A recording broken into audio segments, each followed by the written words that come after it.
আসসালামু আলাইকুম, স্বাগত জানাচ্ছি বরেন্দ্র ট্যাক্সের নতুন একটি টিউটোরিয়াল ভিডিওতে। আপনারা ভিডিও টাইটেল ও থাম্বনেল দেখে বুঝতেই পারছেন আজকের ভিডিওটি আপনার জন্য কতটি জরুরি হতে চলেছে। অবশেষে 11 দিন পর আপনারা ডাটা চালিয়ে আপনাদের বিভিন্ন সামাজিক যোগাযোগ মাধ্যমে প্রবেশ করতে পারবেন।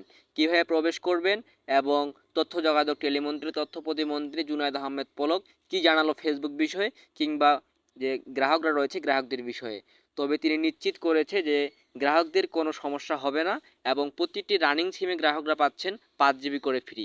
কীভাবে 5 জিবি ফ্রি পাবেন এবং আজকের যে বিটিআরসি সম্মেলনে তাদের একটা মিটিং ছিল, সেই মিটিং প্রসঙ্গে তারা কি বলেছে আমরা সকলেই জানি যে আজকে 9টার দিকে বিটিআরসির একটি মিটিং বসেছিল। সেখানে আপডেট দিয়েছে যে আজকে বিকাল 3টা থেকে ডাটা সিমে ডাটা দিয়েই ফেসবুক টিকটক সহ বিভিন্ন ওয়েবসাইট চলবে। সো কীভাবে চলবে আপনারা যারা অলরেডি ডাটা বা ওয়াইফাই দিয়ে চালিয়েছেন আপনারা অবগত আছেন, কিন্তু এটাও জুনায়েদ আহমেদ পলেক নিশ্চিত করেছেন যে আগামী 3 দিন ফেসবুক টিকটক এবং এই দুইটি ওয়েবসাইট চলবে না। তবে আপনারা ভিপিএন দিয়ে চালাতে পারবেন, কিন্তু ভিপিএন দিয়ে কিভাবে চালাবেন সেই নিয়ে আমাদের চ্যানেলে একটি ভিডিও দেওয়া আছে, ডিসক্রিপশন বক্সে আমাদের লিঙ্ক দেওয়া থাকবে, সেটি আপনারা দেখতে পারেন।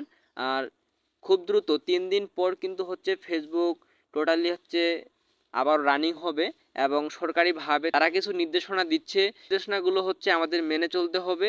আমরা প্রতিটি কমিউনিটি গাইডলাইন আপনাদের সাথে শেয়ার করব, যাতে পরবর্তীতে ফেসবুক আপডেট এইসব বিষয় নিয়ে যেন আমাদের কোনো ভোগান্তির মধ্যে পড়তে না হয়।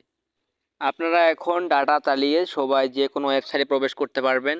তো এই ছিল আজকের মূলত এই ভিডিওটি ভালো লাগলে অবশ্যই আমাদের সাথে থাকবেন এবং পরবর্তী ফেসবুক বা ডাটা বিষয়ে আপডেট জানতে অবশ্যই আমাদের পাশে থাকবেন। ধন্যবাদ।